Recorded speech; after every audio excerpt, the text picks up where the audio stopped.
যেই মুসলমানের কাছে নিজ বাড়ি বসত বিটা এটার অতিরিক্ত যদি এটুকু জায়গা থাকে, আর কিচ্ছু নাই, শুধু আলগা 10 শতক জায়গা আছে, খেতে রাস্তায় বা জেন দিয়া হোক একখান দিয়ে আছে, বাড়ির জায়গা না, যেটার মধ্যে বাইক থাকে এটা না, ভিটির অতিরিক্ত বসত বিটার যদি এদ্দুর জায়গা থাকে যে এই জায়গাটার একাংশ কিছু অংশ বিক্রি করিলে বউ বাচ্চার এই হজের এই 1.5 মাস খরচ এবং হজে যাওয়ার খরচ হয়ে যাবে, যাওয়া আসা থাকা, হজে যাওয়া আসার খরচ 7 লাখ টাকা, আর এই বউ বাচ্চা যদি তাদের 1.5-2 মাসের খরচ মনে করেন 1-1.5 লাখ টাকা, নলে 2 লাখ টাকা। তো কোনো ব্যক্তির যদি 10 শতক জায়গা থাকে, এখান থেকে যদি 3 শতক জায়গা বিক্রি করলে 3 লাখ টাকা করেও যদি শতক হয়, কথার কথা, তাহলে কত হলো? 9 লাখ। তো ওই 7 লাখ হজ্জের আর 2 লাখ সংসারের খরচের, এই 2 মাসের খরচ, তো এই 9 লাখ টাকা হইল নি? কথা বলেন না কেন? আর বাকি আরও কদ্দুর জমি আসেনি, ওইটুকু জমি দিয়া তো সে ফিরে আসার পরে সংসার চলবে। এই যদি শুধু এ কদ্দুর জমি থাকে আর কিছু নাই, ব্যাংকে টাকা নাই, বিদেশে ফুত নাই, বাজারে ব্যবসা নাই, আলগা কোনো কামাই নেই, আল্লাহর কসম এই মুসলমানের উপরে হজ করা ফরজ ফরজ ফরজ। কি পরিমাণ মুসলমানের উপরে হজ ফরজ? নওজোয়ান ভাই আলহামদুলিল্লাহ অনেক বসছেন, একজনের ফিকিরে 10 জন, 2 জনের ফিকিরে 4 জন, এমনি এমনিই আসছেন। আমি জানি, দেখাও হয়েছে অনেক ছেলের সাথে, নিচেও এখানেও, সবাই মিলে এখন যেহেতু মিলেমিশে আসছেন, এখন আমার অনুরোধ হলো আলাদা শোনেন, কেউ কারো দিকে না তাকাইয়া আমরা প্রত্যেকেই আল্লাহর কথা পৃথক পৃথক শুনি, তাইলে বরকত হবে, সবচেয়ে বেশি বরকত হবে।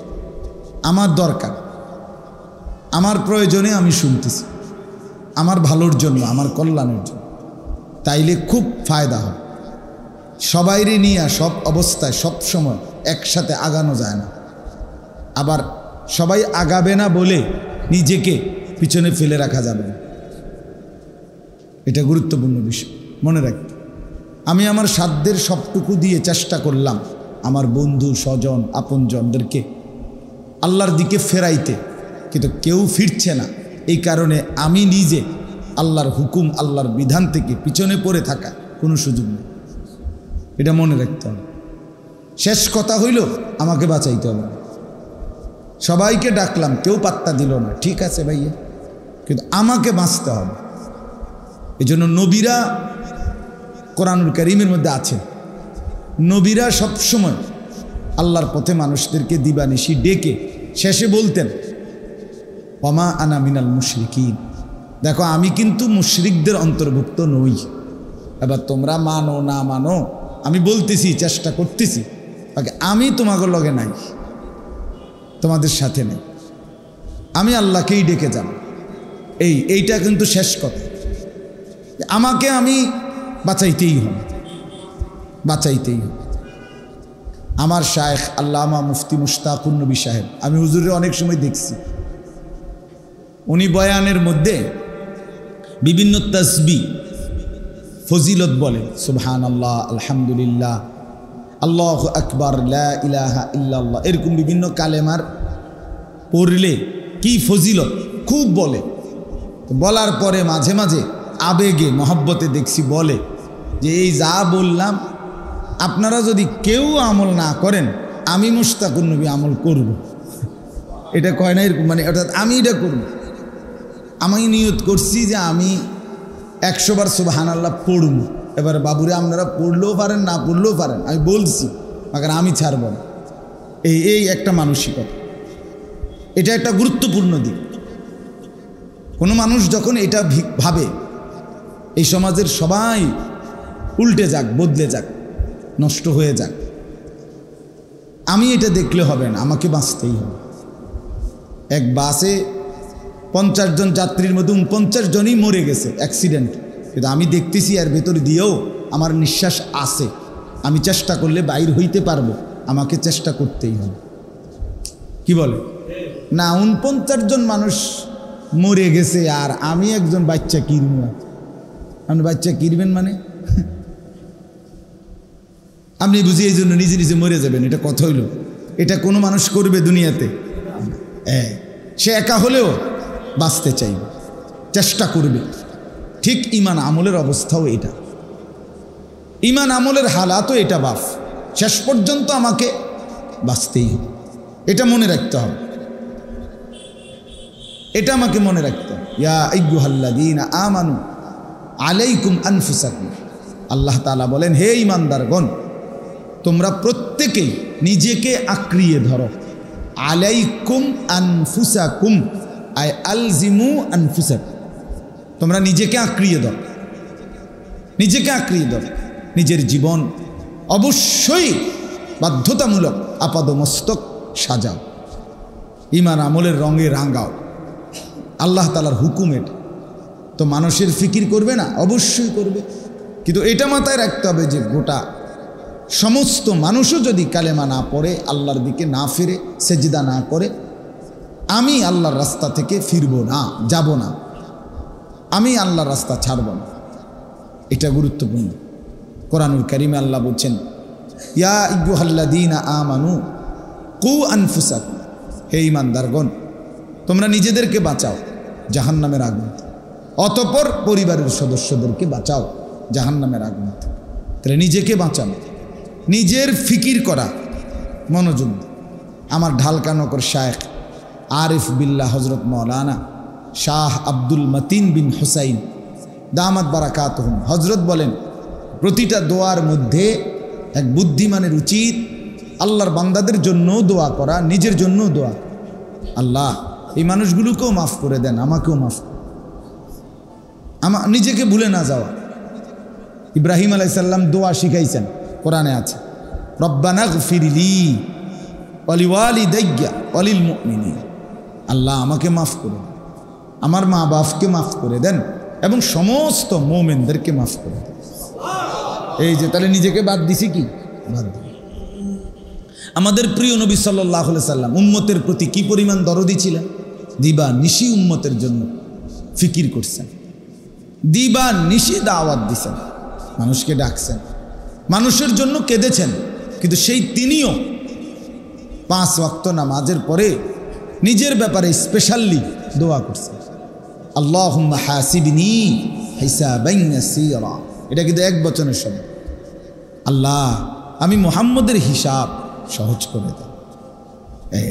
নিজের খেয়ালও রাখছে, নিজের খেয়াল রাখে। এই জন্য বললাম ছেলেরা, বাপ আমার আলাদা শুনলে ভালো, আলাদা। এই মোবাইল এটার ইয়া খসর খসর করিলে এই মোবাইলটাই সুন্দর হবে। এই মৌলানা সাহেব বলছেন, আপনার ঘরে মনে বুঝছেন না বাংলায়, কথাটা ইংরেজিতে করলে বুঝতো। আপনারা যদি ইংরেজিতে বলতেন বা আরবিতে বলতেন তাইলে ক্লিয়ার বুঝত। অর্থাৎ উনি বলতে চাইছেন যে হাতে ধরা যেই মোবাইলগুলো, এগুলো ধরে না রাখতে, দয়া করে আপনারা হাতে ধরে রাখছেন যেই মোবাইল, এটি নামায় ফেলেন।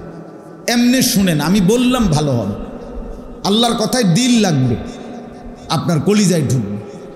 মোবাইলে খুব জমলো, দিলে জমলো না, আমার বাপ কোনো লাভ হলো না।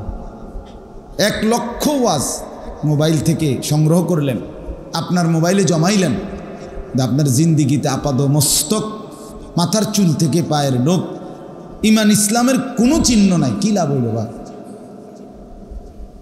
1 লক্ষ হুজুরের সাথে একটা যদি ছবি থাকে, কবরের আযাব মাফ তো? ফেরেশতার কাছে এই মোবাইলটা জমা দিলেই চলবে তো? তাহলে আল্লাহ আমাদেরকে বুঝার তৌফিক দান। এই জন্য স্ট্যান্ড ছাড়া যারা এমনি হাতে মোবাইল নামায়ে ফেলেন, পকেটে নেন, দেখবেন ভালো হবে। আলাদা শুনেন, আলাদা নিজেকে নিয়ে ভাবেন, মানুষের ভাবনাও ভাবেন, কোনো মানা নাই, নিজেকেও ভাবেন, নিজের আপাদ মস্তক হিসাব মিলান। আল্লাহ তাআলা আমাদেরকে তৌফিক দান করেন। চলেন, আল্লাহ তাআলা বলতেছেন, ওয়ালিকুল্লি উম্মাতিন জাআলনা মানসাকান, প্রত্যেক জাতির জন্য সর্বযুগে সর্বকালে আমি আল্লাহ তাআলা প্রত্যেক জাতির জন্যই নির্ধারণ করেছি মানসাক। এই মানসাক এটা আমি সর্বযুগেই সকল জাতির জন্যই রেখেছি। শব্দটা আমি এমনি বোঝানোর জন্য কইছি আর কি, আরবি শব্দটা এটা বাংলা বলতেছি, আগে কথাটা এমনি স্বাভাবিক বুঝছেন যে সর্বযুগের সকল উম্মতের জন্যই আমি মানসাক এটা নির্ধারণ করেছি। এখন প্রশ্ন হলো এই মানসাক মানে কি? এই না মানে এটা কি বুঝাইল? এই শব্দটার তিনটা অর্থ। কয়টা অর্থ বলেন? তিনটা অর্থ। এক নাম্বার হলো এই শব্দটার অর্থ হলো কুরবানি। প্রত্যেক সম্প্রদায়ের প্রত্যেক সর্বযুগে সকল উম্মতের জন্য আমি আল্লাহ তাআলা কুরবানির বিধান রেখেছি। এক। দুই নাম্বার হজ। এই মানসাক শব্দের এক অর্থ হজ। তাহলে প্রত্যেক উম্মতের ইমানদারদের জন্য আমি আল্লাহ তাআলা হজ্জের বিধান রেখেছি। তিন নাম্বার হলো মৌলিক ইবাদত। ইবাদত প্রত্যেক উম্মতের ইমানদারদের জন্য কিছু না কিছু কম বেশি আমি আল্লাহ তাআলা ইবাদত নির্ধারণ করে রেখেছি। ইবাদতবিহীন, গোলামিবিহীন, বন্দিগিবিহীন কোনো জাতিকেই আমি এই পৃথিবীতে প্রেরণ করি নাই, এই পৃথিবীতে পার করতে দেই নাই। তাহলে কয়টা কথা বুঝলেন? তিনটা কথা। প্রত্যেক জাতির জন্যই কোরবানির বিধান আল্লাহ রেখেছেন, প্রত্যেক জাতির জন্যই হজ্জের বিধান আল্লাহ তাআলা রেখেছেন, প্রত্যেক জাতির জন্যই কিছু না কিছু ইবাদত পরিমাণে কম হইতে পারে, অথবা প্রকারে কম হইতে পারে, অথবা পদ্ধতিদের মধ্যে ব্যতিক্রম হইতে পারে, কিন্তু ইবাদত ছিলই ছিল প্রত্যেক জাতির জন্য। তাহলে এই হলো শব্দটার শাব্দিক অর্থ। এবার এই কথাটার একটু ব্যাখ্যা। এক নম্বর কথা হইল, যদি তৃতীয় নম্বর অর্থটা আমরা ধরি, বড়টা মানে মৌলিকভাবে সামষ্টিকভাবে, এটার অর্থ হলো সবটাই শামিল এটার ভিতরে। একসাথে যদি বলি যে প্রত্যেক জাতির জন্যই আমি আল্লাহ ইবাদত নির্ধারণ করেছি, তাহলে হজও অন্তর্ভুক্ত, কোরবানিও অন্তর্ভুক্ত, অন্যান্য ইবাদতও কি অন্তর্ভুক্ত। কোরআনুল কারীমে আছে, আমরা প্রসিদ্ধ আয়াত প্রায় সবাই জানি, ওমা খালাকতুল জিন্না ওয়াল ইনসা ইল্লা লিয়াবুদুন। আল্লাহ তাআলা বলেন, জিন এবং মানুষ আমি আল্লাহ বানাই নাই অন্য কোনো উদ্দেশ্যে, বানিয়েছি শুধুই একটি উদ্দেশ্যে, আমার ইবাদতের জন্য। তাইলে এখানে কিন্তু অর্থটা বুঝতে হবে, আল্লাহ তাআলা কোনো মানুষকেই অন্য কোনো উদ্দেশ্যে, আমরা একদল হুজুর আর আমনে আরেক দল পাবলিক, আমরা লাগে শুধু একরকম আর আমনের লাগে আরেক রকম না। আল্লাহ বলেন আমি এরম বানাই নাই। তুমি কোত্থেকে বাঘ বললে? এটা কে দিল বাঘ? আপনারা হুজুর মানুষ, আপনারা আল্লাহ বিল্লাহ করবেন, আমরা সাধারণ মানুষ, জেনারেল মানুষ, বাহ আলাপ রঙের আলাফেনা করলেন। আপনি আলাফেনা করেন, হুজুর আপনারা তো মাদ্রাসায় পড়েছেন, এই জন্য কিছু কোরআন কিতাব জানেন, আমরা তো জেনারেল পড়েছি, এগুলো জানি না। কীর্তেন আপনি শুদ্ধ করেন, শুদ্ধ মারেন কেন? কি শুদ্ধ বুঝাইলেন আপনি? এটা আপনি পড়বেন না কেন? আপনি মুসলমান না? অস্তিত্ব ভুলে যায় কেমনে? অস্তিত্ব ভুলে যায় কিভাবে মানুষ? আত্মপরিচয় ভুলে যায় কেমনে? আত্মপরিচয় ভুলে যায় কিভাবে?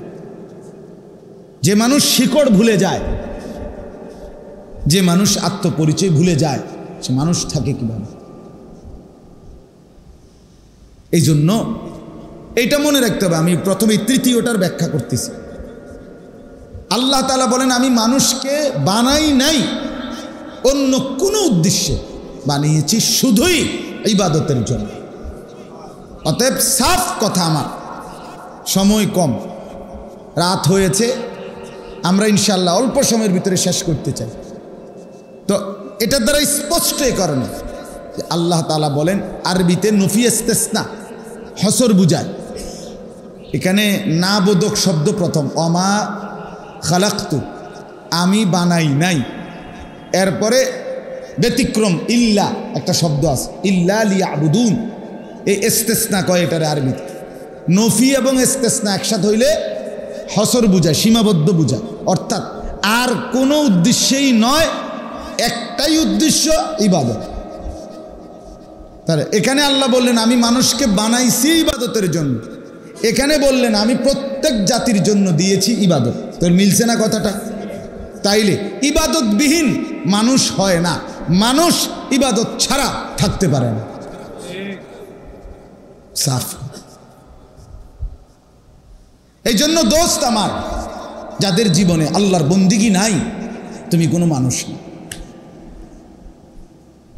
যে কপালে, আমি সাফ এই জন্য সবসময় বলি, যে কপালে সেজদা নাই তুই কোনো মানুষ না বেটা।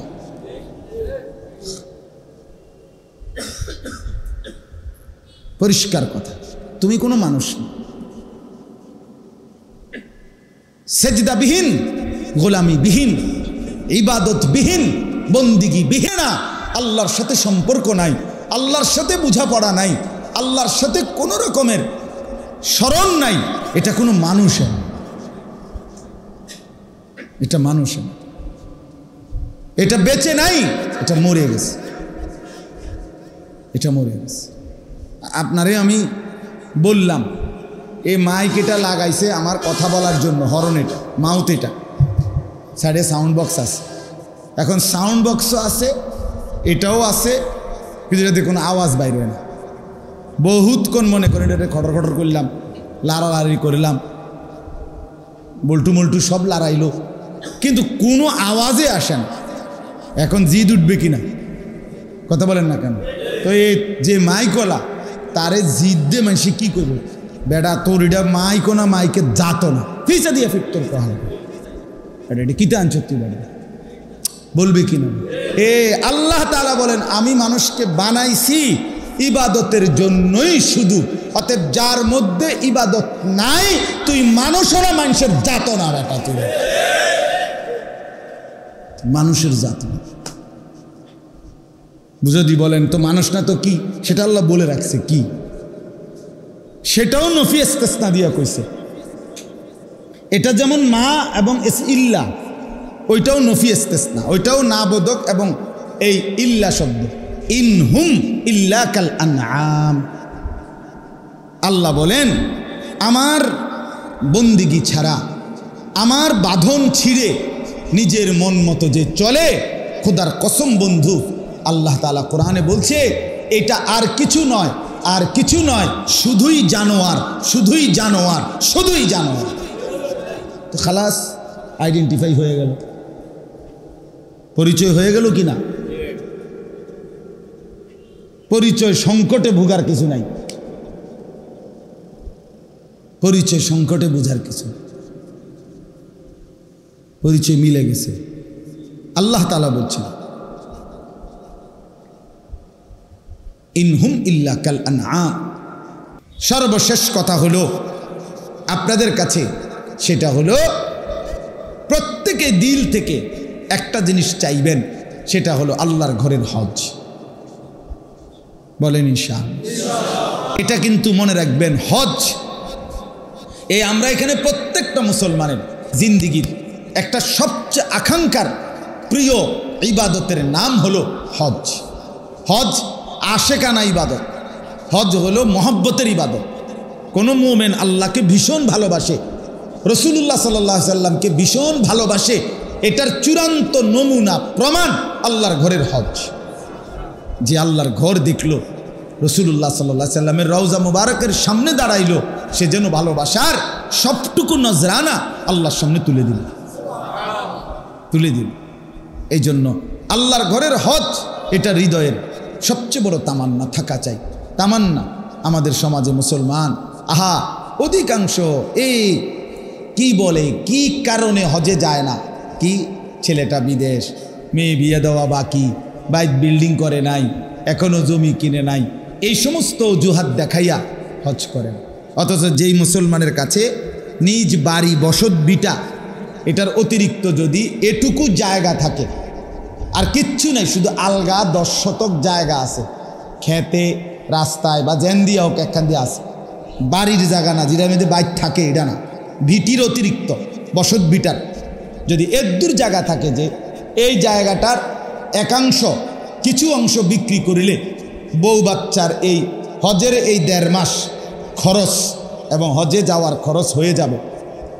যাওয়া আসা থাকা, হজে যাওয়া আসার খরচ 7 লাখ টাকা। আর এই বউ বাচ্চা যদি তাদের 1.5-2 মাসের খরচ মনে করেন 1-1.5 লাখ টাকা, নলে 2 লাখ টাকা। তো কোনো ব্যক্তির যদি 10 শতক জায়গা থাকে, এখান থেকে যদি 3 শতক জায়গা বিক্রি করলে 3 লাখ টাকা করেও যদি শতক হয়, কথার কথা, তাহলে কত হলো? 9 লাখ। তো ওই 7 লাখ হজ্জের আর 2 লাখ সংসারের খরচের, এই 2 মাসের খরচ, তো এই 9 লাখ টাকা হইল নি? কথা বলেন না কেন? আর বাকি আরও কদ্দুর জমি আসেনি, ওইটুকু জমি দিয়া তো সে ফিরে আসার পরে সংসার চলবে। এই যদি শুধু এ কদ্দুর জমি থাকে আর কিছু নাই, ব্যাংকে টাকা নাই, বিদেশে ফুত নাই, বাজারে ব্যবসা নাই, আলগা কোনো কামাই নেই, আল্লাহর কসম এই মুসলমানের উপরে হজ করা ফরজ ফরজ ফরজ। কি পরিমাণ মুসলমানের উপরে হজ ফরজ? হ্যাঁ, এবড়া বইয়া রইছে, যাইলাম হইলে যাইতো কার না মনে চা ফোলা, আল্লাহ আল্লাহ করিয়া তারা 3 জনরে বিদেশ ফাটাইছি, তারা যদি কোনো দিন ফাটায় তাহলে যা কোঁতান আমনে বইয়া বইয়া কোঁতান, আমনে কোঁতাইয়া হজে যাইবে। এই সমস্ত বেড়াইম্মা কথা কইয়া এটি কথা, হ্যাঁ এটি কথা। আস্তাগফিরুল্লাহ, আল্লাহ রাসূল সাল্লাল্লাহু আলাইহি সাল্লাম বলেন, হজ ফরজ হওয়ার পরেও যে হজ না করে মরে গেল, এরে বাপ সাংঘাতিক ধমক এটা। নবীজি বলছে, আমি জানি না তুই ইহুদি মরলি না খ্রিস্টান মরলি, মুসলমান মরলি না, এটা বুঝছি, বেঈমানের মরণ। আল্লাহ আমাদেরকে মাফ করে দেন। অতএব স্বপ্ন দেখি আল্লাহর ঘর জিয়ারতে। যুবক ভাই, তোমাদেরকেও বলি, আমার একটা শেষ কথা হইল, জীবনে তো কত কিছু দেখার স্বপ্ন জাগে। কক্সবাজার দেখতে মন চায়, নেপালে ঘুরতে মন চায়, দার্জিলিং যাইতে মন চায়, এরপরে দিয়া হিমালয়ের চূড়ায় উঠতে চায়, মন চায়, কত কিছুই তো দেখতে মন চায়। চলো একবার আজকে এই মজলিসে বসে নিয়ত করি, আল্লাহর ঘর দেখতে মন চায়। কাবার ওই কালো গিলাফ দেখলে, মদিনার ওই সবুজ গম্বুজ দেখলে কলিজা ঠান্ডা হয়ে যাবে, চোখ সুখ পাবে, চোখের তৃপ্তি হবে, দেখার মজা মিলবে। আল্লাহ কোরআনে বলছেন, ইয়াশহাদু মানাফিআ লাহুম। আল্লাহকে যদি জিজ্ঞেস করে বান্দা কেন আমি হজে যাব, আল্লাহ বলে আয়সা দেখো। লিয়াশহাদু, সে যেন আয়সা দেখে। আইসো বান্দা, আসো না আমার ঘরে, আসো, আমি দেখাবো কুদরতের কি পরিমাণ নিদর্শন।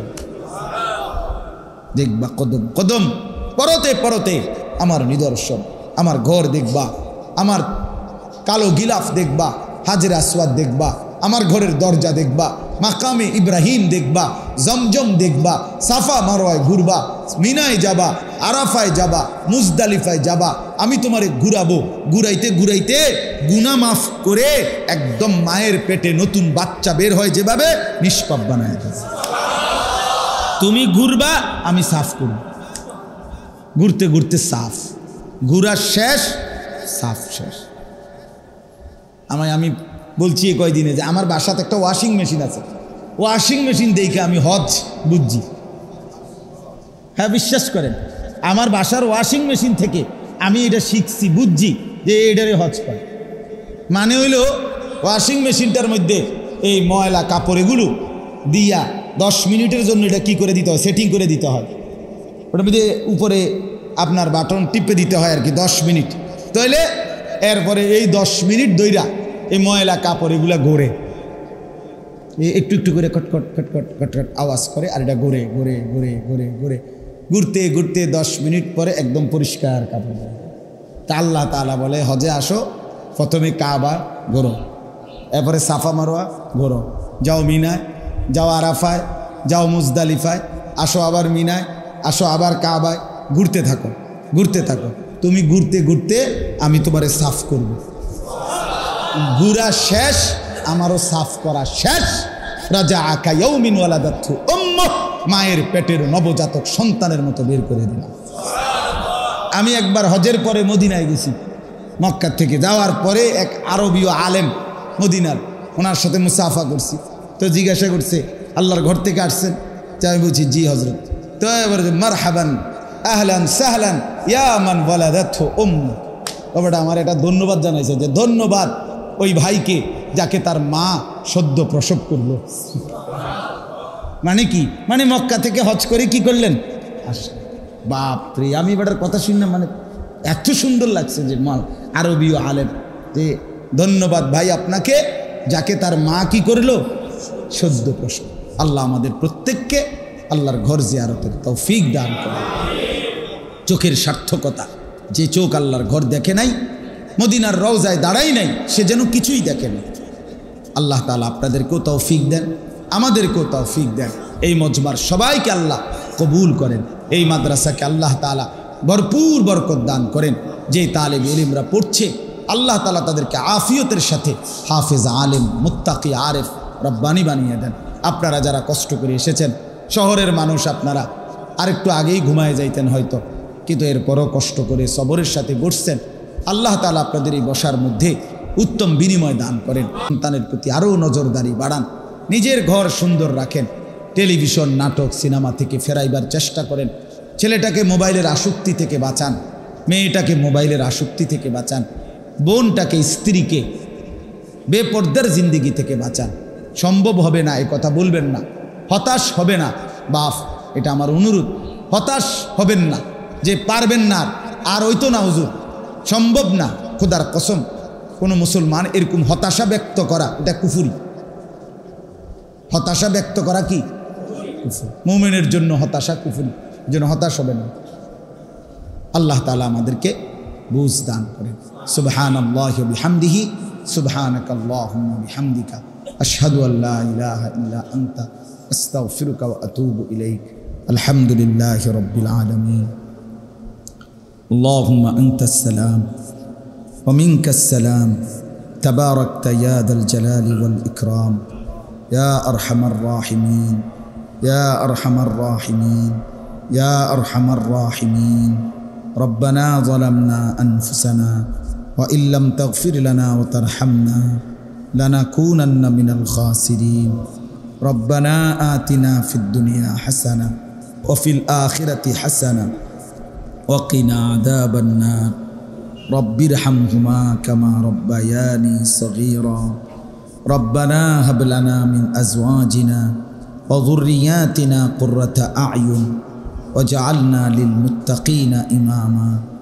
رب اجعلني مقيم الصلاة ومن ذريتي ربنا وتقبل دعاء. ربنا اغفر لي ولوالدي وللمؤمنين يوم يقوم الحساب. مولاي كريم আপনি মাফ করে দেন, রব্বে করিম আপনি মাফ করে দেন, মেহেরবান মাওলা আপনি মাফ করে দেন। রাত অনেক গভীর মাওলা, আল্লাহ আপনার কাছে গভীর রাতে হাত উঠাইলাম। আল্লাহ জিন্দিগির নাফরমানি অনেক বেশি মাওলা, পেছনটা তাকাইলে অন্ধকারই শুধু মনে হয়, নাফরমানি শুধু মনে হয়। আল্লাহ আপনি গফফার, আপনি রহমান, আপনি রহিম, আপনি মেহেরবান, আপনি মাফ করে দেন। আযাব দিলে আপনার কোনো লাভ নাই, মাফ করে দিলে আপনার কোনো ক্ষতি নাই। মাফ করলে আপনার কমবে না, মাফ না পেলে আমাদের উপায় থাকবে না। আল্লাহ আপনি দয়া করে মাফ করে দেন। এত গুনাহ নিয়ে চোখ বন্ধ করতেই ভয় হয়, ঘুম যেতেই ভয় হয়। যদি আর ঘুম না ভাঙ্গে, যদি আর চোখ না মেলে, এত গুনাহ নিয়ে কবরে যাব কেমনে মাওলা? হাসরের ময়দানে দাঁড়াবো কিভাবে মাওলা? আপনার বন্ধুর হাউজে কাউসারের পানি তো মিলবে না মাওলা, সুপারিশ তো মিলবে না মাওলা। আল্লাহ আপনি দয়া করে মাফ করে দেন, আজই মাফ করে দেন, এখনই মাফ করে দেন। মাকে মাফ করে দেন, বাবাকে মাফ করে দেন, দাদা দাদি নানা নানিকে মাফ করে দেন, চাচা মামা ফুফা খালুকে মাফ করে দেন, চাচি মামি ফুফি খালাকে মাফ করে দেন, বিবিকে মাফ করে দেন, বিবিকে মাফ করে দেন। আল্লাহ বিবির কারণে বেইজ্জতি করিয়েন না, বেপর্দা বিবি দিয়েন না মাওলা, বেহায়া নারী দিয়েন না মাওলা। আল্লাহ এতটা শরম দিয়েন না মাওলা। ছেলে মেয়েদেরকে মাফ করে দেন, ছেলে মেয়েদেরকে নেক জিন্দিগি দান করেন, ঈমান আমলের দৌলত দান করেন, ঘরে পরিবারে নামাজ চালু করে দেন, জিকির চালু করে দেন, তেলাওয়াত চালু করে দেন, আপনার গোলামি চালু করে দেন। আল্লাহ বউ বাচ্চা নিয়ে ঈমান আমলের জিন্দিগি গড়বার তৌফিক দান করেন। আল্লাহ সমস্ত কবরবাসীদেরকে মাফ করে দেন, কিয়ামত পর্যন্ত কবরের আযাব মাফ করে দেন। আমরা যারা বেঁচে আছি আমাদের দুনিয়া সুন্দর করে দেন, আখিরাত সুন্দর করে দেন, রাত সুন্দর করে দেন, দিন সুন্দর করে দেন, একাকী জিন্দিগি সুন্দর করে দেন, প্রকাশ্য জীবন সুন্দর করে দেন। আল্লাহ আপনি মেহেরবানি করেন, যুবক ছেলেগুলোকে বদলে দেন, ছেলেগুলোকে বদলে দেন। আমি ভিক্ষা চাইলাম মাওলা, আমি রহম চাইলাম মাওলা, ছেলেগুলো বদলে দেন, এদের চেহারা সুন্দর করে দেন, এদের চুল স্বাভাবিক করে দেন, এদের আখলাক সুন্দর করে দেন, এদের কপাল সেজদাওয়ানা বানায় দেন। একটা ছেলেকে বঞ্চিত করেন না আল্লাহ। এরা হারায় গেলে ইসলামের জন্য লড়বে কে মাওলা? মাহাদির পক্ষে লড়বে কে মাওলা? দাজ্জালের বিরুদ্ধে লড়বে কে মাওলা? আল্লাহ দয়া করে আমাদের সন্তানদেরকে ফিরায় দেন, আমাদের নওজওয়ানদেরকে ফিরায় দেন, আমাদের ভাইদেরকে ফিরায় দেন, আমাদের বন্ধুদেরকে ফিরায় দেন, আমাদের বোনদেরকে ফিরায় দেন, আমাদের মাদেরকে ফিরায় দেন, আমাদের বিবিদেরকে ফিরায় দেন, আমাদের নিজেকেও ফিরাবার তৌফিক দান করেন। আল্লাহ সেজদাওয়ালা কপাল বানান, কাঁদনেওয়ালা চোখ বানান, জিকিরওয়ালা জবান বানান, মোহব্বতওয়ালা দিল বানান, বন্দিগিওয়ালা জিন্দিগি বানান। আল্লাহ জীবনটা কাজে লাগাবার তৌফিক দান করে, অসুস্থ বিমারি যারা শিফা করে দেন, কামাই রুজিতে হালাল বরকত দান করেন। আল্লাহ শহরে বন্দরে গ্রামে গঞ্জে দেশে বিদেশে যে যেখানে আছে সহি সালামতে নিরাপদে রাখেন মওলা। আমার গোটা দেশ নিরাপদ করে দেন, প্রতি ইঞ্চি মাটি নিরাপদ করে দেন, খায়ের ও বরকত দান করেন, অতি বৃষ্টি অনাবৃষ্টি থেকে হেফাজত করেন। আল্লাহ বন্যা ঝড় জলোচ্ছ্বাস ঘূর্ণিঝড় মহামারী থেকে হেফাজত করেন। আমার দেশের শাসক থেকে শুরু করে দিন মজুর পর্যন্ত নামাজি বানায় দেন, চরিত্রবান বানায় দেন, সৎ ন্যায় পরায়ণ বানায় দেন, উত্তম আখলাকওয়ালা বানায় দেন। ফিলিস্তিনের মজলুম মুসলমানদেরকে রেহাই দিয়ে দেন।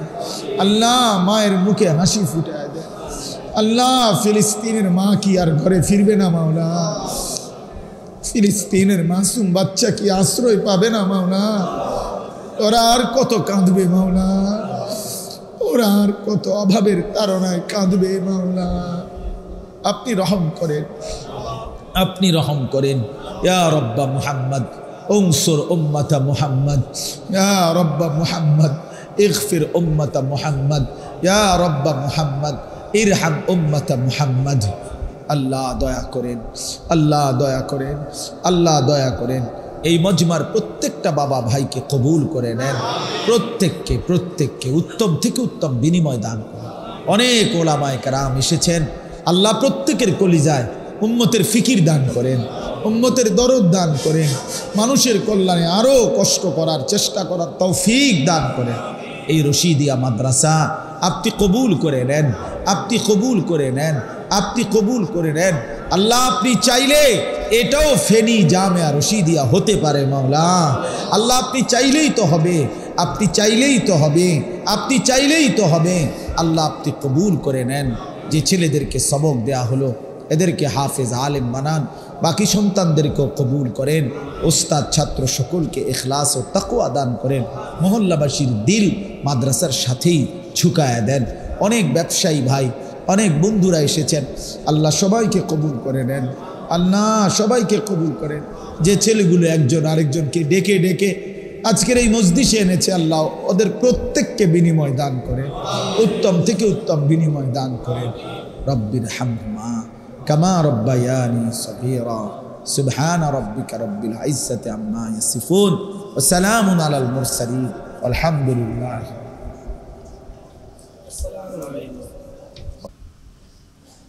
মূলত আসলে বলা চলে তেমন কোনো প্রস্তুতি পরিকল্পনা ইন্তেজাম কিছুই ছিল না আজকের এই মজলিসে। গত বৃহস্পতিবার আমাদের মাকসুদ ভাই আমার সাথেই ছিলেন মাহফিলে বক্সগঞ্জ। ওই সময় উনি শুনছেন যে এই রবিবার মানে শুক্র শনি, আজকে রবিবার, এশা মাগরিব থেকে এশা আমার বয়ান ছিল আমাদের এলাকায় পেরিয়া বাজার পাশে, দানোড়া বাজার কয় আর কি, ওইখানে ওই বাজার। এখন আমি যেখান থেকে আসছি, এশার নামাজের পরে আমাদের ইউনিয়ন ওলামা পরিষদের মিটিং ছিল আজকে। তাই আমি বললাম যে আমার মিটিং আছে। মাকসুদ ভাই বললেন যে না হুজুর, আমার একটা ইসলাহি মাহফিল, খুরশেদ ভাইয়ের কথা বললেন যে ওনার জন্য দেন। পরে আমি আবার তাৎক্ষণিক মিটিং আসরের পরে নিয়ে আসছি, আগায় আনছি, আগায়া এরপরে মিটিং আলহামদুলিল্লাহ আসর থেকে মাগরিব করে এই সময়টা এদিক দিয়ে বের করি। তো এরপরে ওইখান থেকে ওইখানে আমার একবারে আপন মামারা, মামাতো ভাই, খালাতো ভাই, একের সব সামনে বসে। এই জন্য তাড়াহুড়া করে যে আসবো তারও কোনো সুযোগ ছিল না, সবাই আমার একেবারে স্বজন আলহামদুলিল্লাহ। এরপরেও এই সামান্য সময়ের এই ইন্তজাম আল্লাহ তাআলা আমাদেরকে আসবার তৌফিক দিয়েছেন। এই জন্য আমরা সবাই বলি আলহামদুলিল্লাহ। আপনাদের উপস্থিতি দেখে বোঝাই যাচ্ছে আরেকটু সুযোগ হলে আরেকটু ব্যাপক, আরও বড় সড়ো পরিসর হইত। তো ইনশাআল্লাহ আল্লাহ তাআলা যেন আরও সময় সুযোগে আমরাও যেন আসতে পারি, আপনারাও যেন আসতে পারেন, আল্লাহর কথা যেন আরও হয়, আল্লাহ যেন কবুল করে, বলেন আমিন।